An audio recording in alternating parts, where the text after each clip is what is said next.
The views, information, and opinions expressed during the following program are solely those of the individuals involved and do not necessarily represent the views of Access Communications, its representatives, or its employees.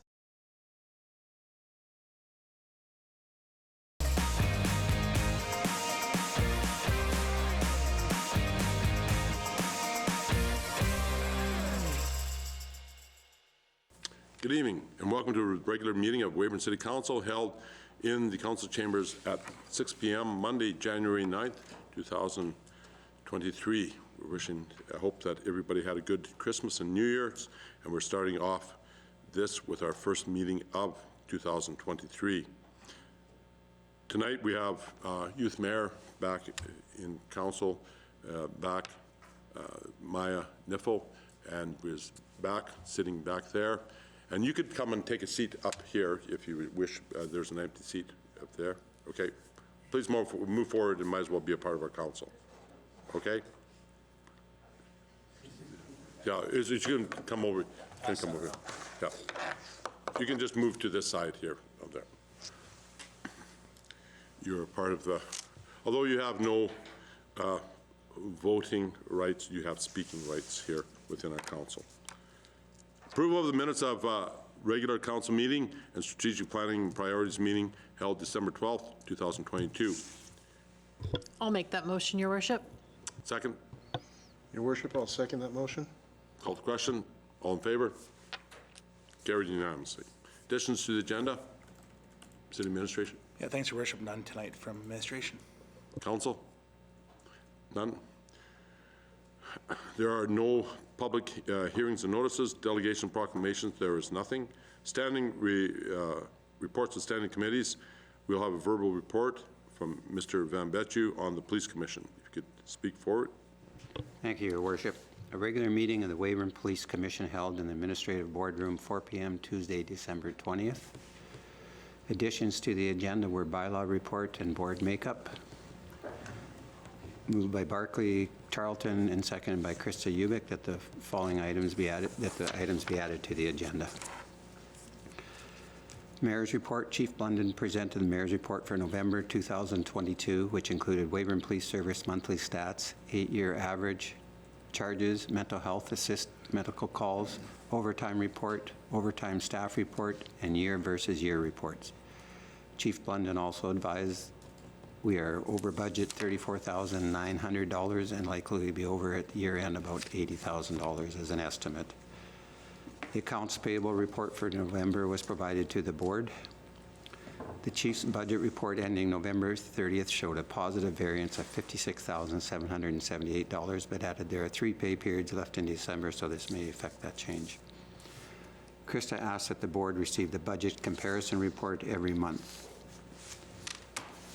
Chief Blunden provided the November bylaw report and advised of difficulty with cleaning up properties under the maintenance orders. Councillor Corrigan commented on Legacy Park school issues regarding snow removal, and the chief is working with the Director of Engineer to get this resolved, and added the city crews will remove snow instead of piling on the boulevard to alleviate some of the site problems. Moved by Councillor Van Betju and seconded by Councillor Corrigan that reports were presented be received and filed by the Weyburn Police Commission.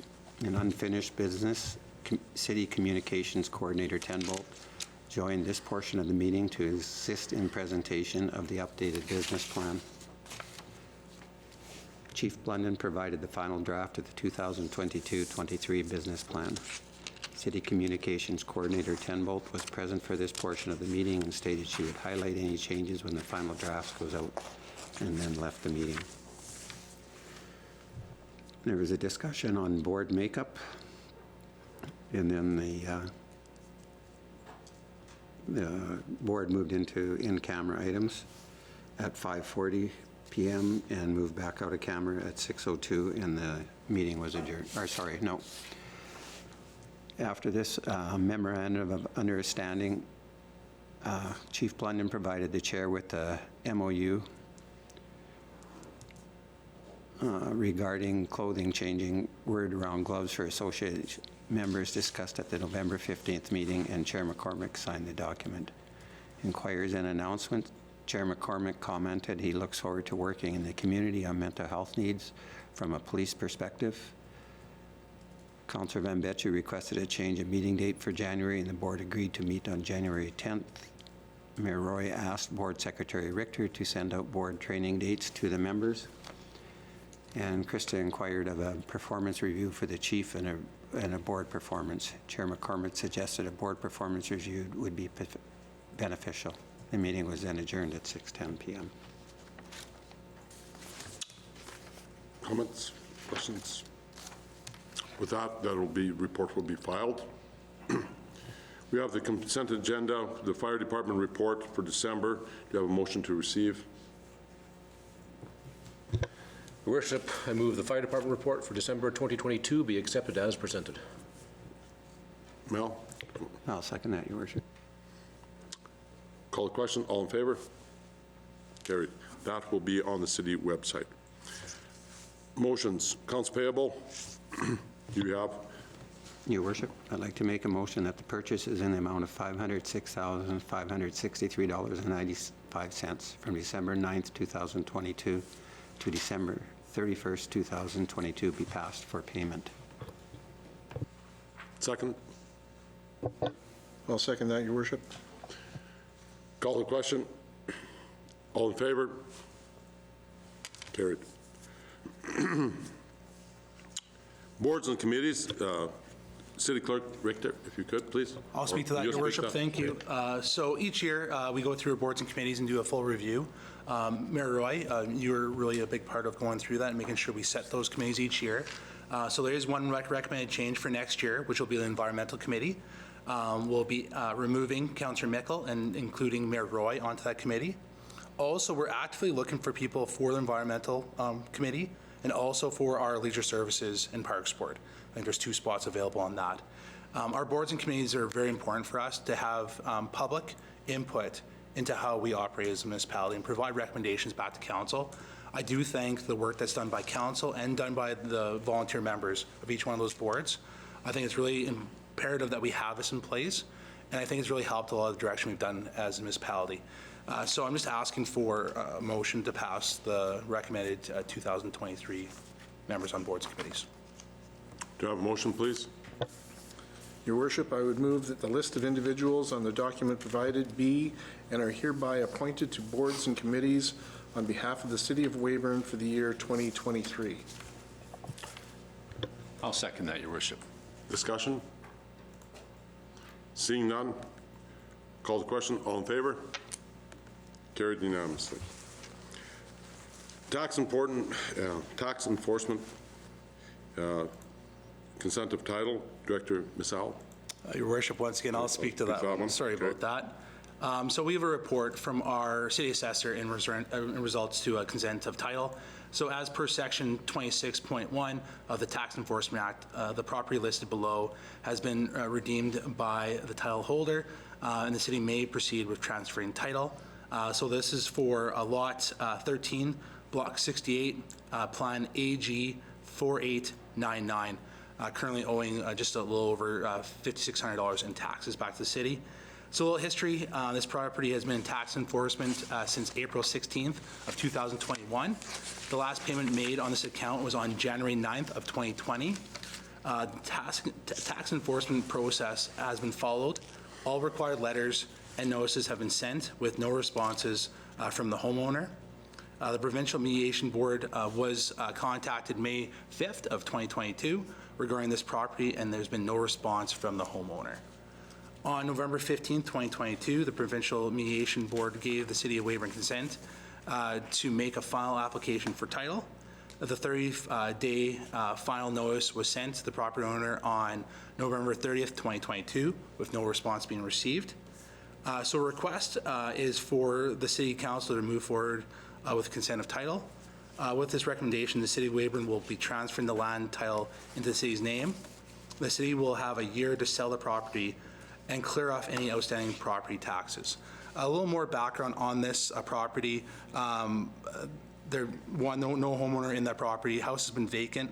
The water has been shut off since 2020. Just a little more background. So there is no one in that building right now. Do you have a motion, please? Your worship, I'll make the motion that council authorize the city assessor for the city of Weyburn to proceed with acquiring title as per section 26.1 of the Tax Enforcement Act for the following property: Lot 13, Block 68, Plan Number AG 4899. Your worship, I'll second that motion. Discussion? Seeing none, call the question. All in favor? Carried unanimously. There's no introduction of any new bylaws. There's no unfinished business. In the new business, we have a discretionary use permit application.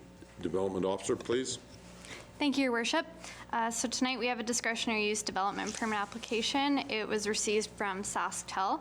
It's for the replacement of an existing 25-meter cell tower with a new 31.25-meter cell tower.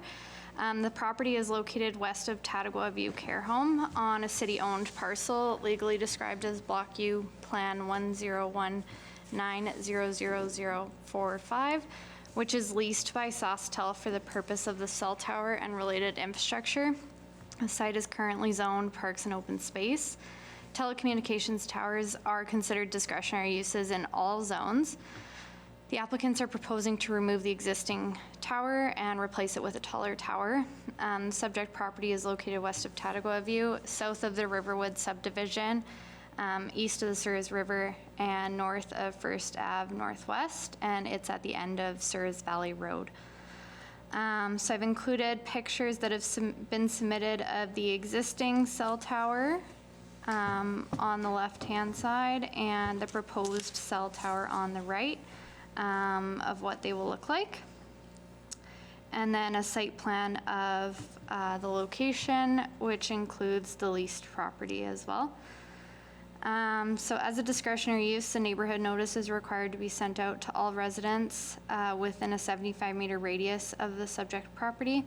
It notifies them of the application and the opportunity to provide their concerns and feedback to council. Notices were sent on December 20th of 2022 and no responses were received. The zoning bylaw requires that all communication antenna support structures are considered discretionary uses in all zones and require development permit approval. The proposal is only to replace the existing tower with a taller tower. It will be in the same location with the same foundation and building. It's located within the floodway overlay zone. However, it is a low flood damage use and will not be increasing in size within the flood elevation, so no further impact is anticipated. The cell tower meets the requirements of the zoning bylaw for communication and technology structures. So the options before council would be option number 1, to approve the development permit without further conditions. Option number 2 would be to approve the development permit subject to the following conditions. The telecommunications tower must comply with all applicable regulations of Innovation, Science, and Economic Development Canada for communication antenna support structures. The developer must erect a fence of 2.44 meters in height around the cellular tower structure with all access provided through a locked gate and shall take precautions to prevent any trespassers from accessing the site or structure, and a building permit shall be required. Or option number 3 would be to refuse the development permit, and the reasons for refusal would have to be provided tonight. So staff recommendation, the development permit application meets the requirements of the zoning bylaw, and therefore staff are recommending option number 2 to approve the discretionary use development permit 2022.033 with the conditions listed. Do you have a motion, please? Yeah, thanks, Your Worship. I would motion that discretionary use permit 2022-033 for a new telecommunication tower at Block U, Plan 101900045 be approved, subject to the conditions presented. Your Worship, I'll second that motion. Discussion? Worship. Go ahead.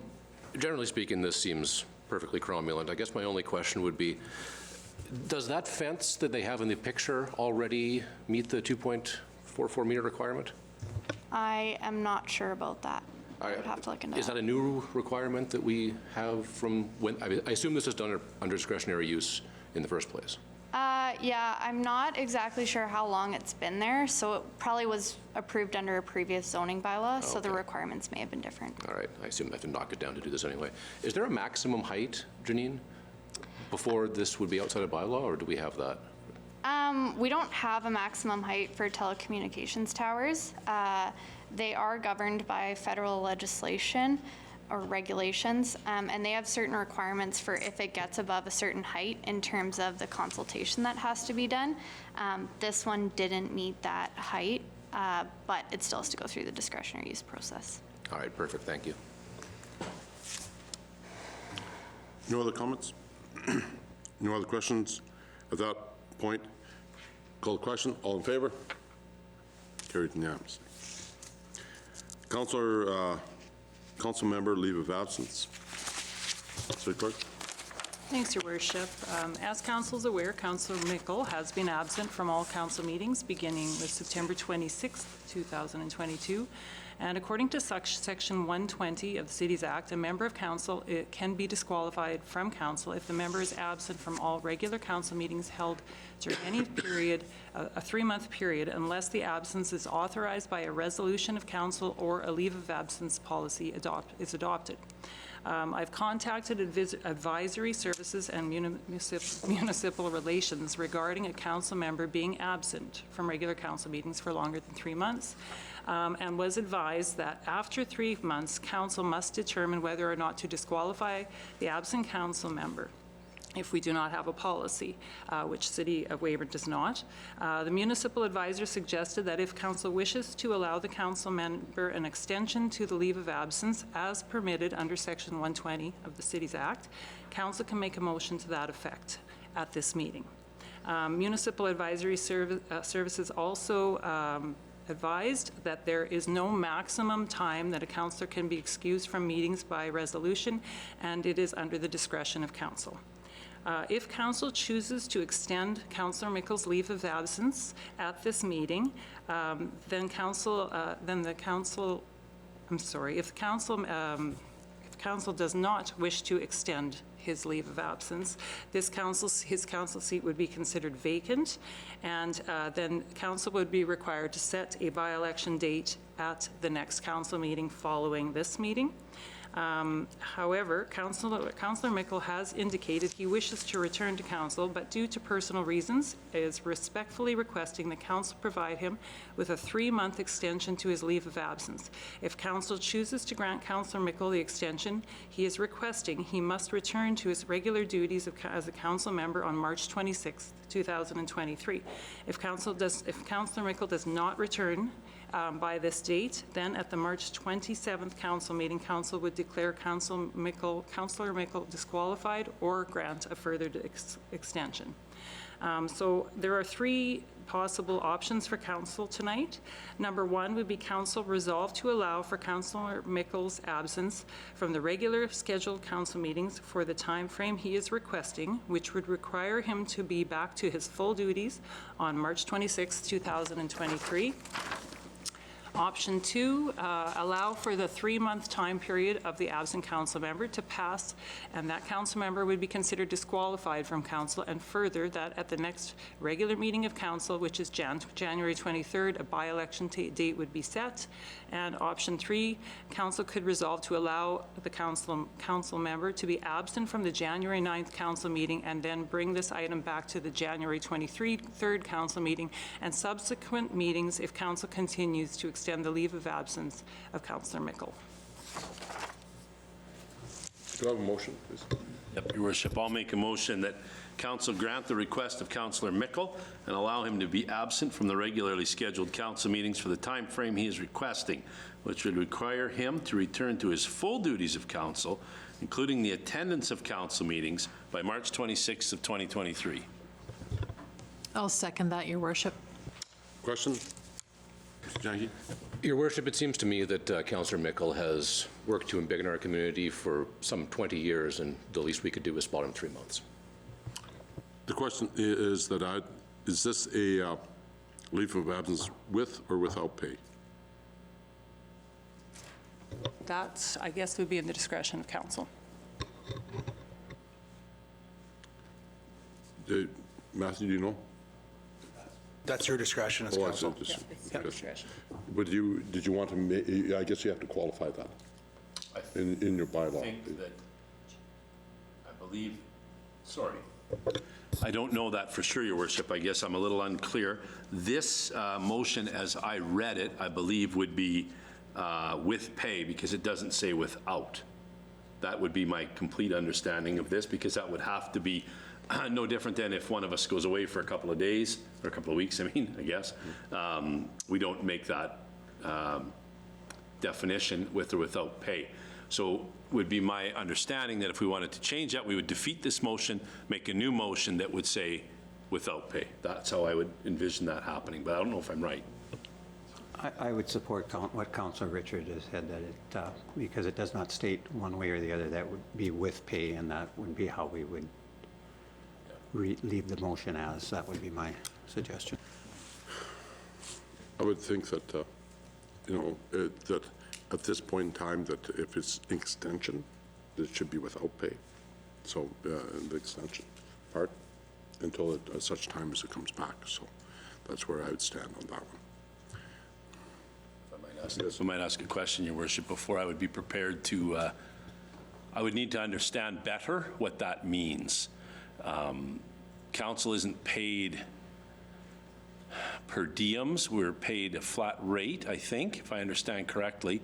So we would have to understand what that would mean when that starts and stops. I don't feel like I could have that conversation tonight without having administration go back and do a little bit of legwork. Based on the motion, if you made a motion without pay, that would start effective tomorrow. Yeah, for 3 months. If that's the deem, if you want to change it that way, but if you leave it with pay, it stays with pay. And you guys are correct, you don't get paid every 2 weeks like everyone else's employees do. It's paid in a different format that way. Under the council remuneration policy, it does state on item number 2, council will impose a penalty upon the mayor and/or council members that miss more than 2 consecutive council meetings. However, you can impose it. You don't have to impose it. It doesn't speak to not getting paid. It just speaks to a penalty, which you would have to make a separate motion under the remuneration policy. So it's not speaking, though, to his regular pay. So I would suggest that if you wanted to, you'd have to amend this motion if you wanted to, without pay. Can I speak one more time? Go ahead. Thanks, Your Worship. I don't know that I agree with you. I think that we would pass or defeat this motion, and then it would be a separate motion to impose a financial penalty upon him. Yeah, you could also do that. You could do it as 2 separate motions if you wish. Or you could just simply amend this motion to say without pay. Yes, whichever you would like. Your Worship, I'm just wondering about the precedent we'd be setting at that point in time, and as to whether that has ever happened before, to suspend the pay of an elected official. The penalty aspect of things, I would suggest that you would have to have very good grounds in order to do that moving forward.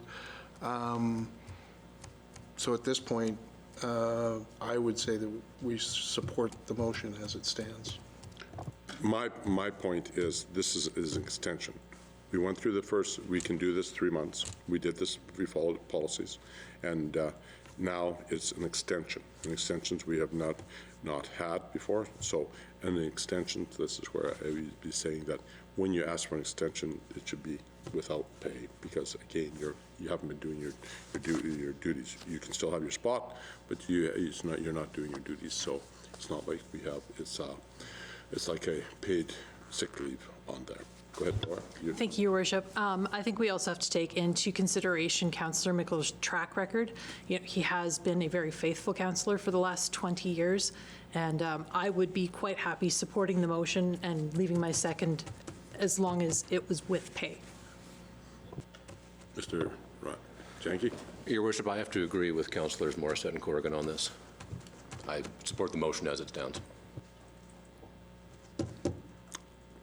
Ms. Van Betju, you've spoken already? Yeah, I agree. I think it should stand, but I think regardless of how long a councillor was a member, whether it be a day or 20 years, I think I would say that the motion should stay as stand. And my stand is that because it's an extension, it should not be with pay on there. So, okay, we've all spoken. Yeah, call the question for the motion. Oh, sure, go ahead. Sorry, thanks, Your Worship.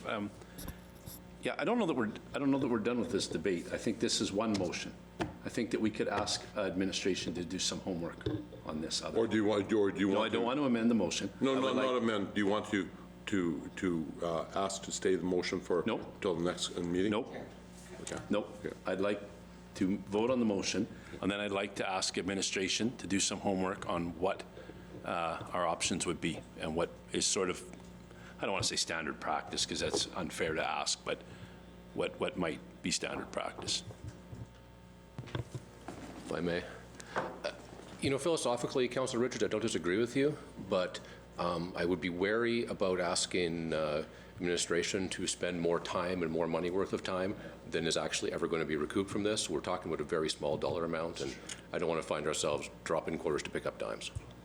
That's a good point.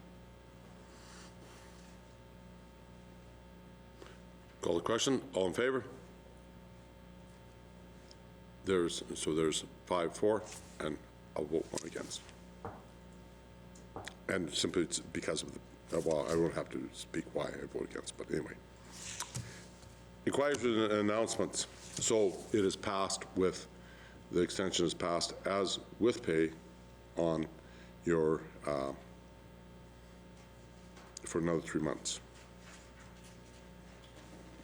Inquiries and announcements. Council, this is open to council. Any inquiries and announcements? Thanks, Worship. Just not an inquiry at all, just a note of thanks to folks in our community. I know that there's been a lot of snow this winter. I think we're going to hear things like the highest snowfall in the last 10 years. It's been a tough couple of weeks, so I appreciate everybody's patience, and I want to thank everybody for their patience as the snow gets gone. Also, a thanks to the city staff and the contractors that are out there working some pretty long hours. I've seen crews out on Saturday working, so thanks for getting us through another winter. I completely agree with Councillor Richards. If I can add one point to that, I'll remind everyone, if at all possible, please do your very best to move your vehicles when those graders are coming around. It slows them down quite a bit if we can't do that, and I mean, it forces them to leave snow out there, and nobody wants that.